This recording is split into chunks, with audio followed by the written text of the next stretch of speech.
முன் உதிர்க்கும் வார்த்தைகளை செவிக்குளிர கேளுங்கள். இந்த துச்சாதனின் தோள்களை வைத்து பச்சை ரத்தத்தை பாலென குடிப்பேன். திருதராஷ்டிரன் பெற்ற துரியோதனன் எனும் நாமம் கொண்ட துஷ்ட ஜந்துவை தொடை பிளந்து கொள்வேன். இது முடிவின் ஆரம்பமே மகாராஜா அவர்களே.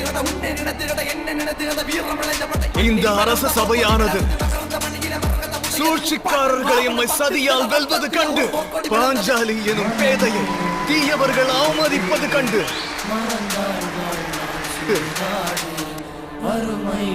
வாயடைத்து நின்றது.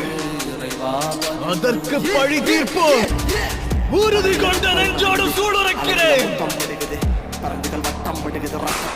கௌரவர் குலம் வேரோடு சாய்க்கப்படும். சிவபெருமானுடைய ருத்ர தாண்டவம் நிகழும். புனல் பெருக்கெடுக்கும்.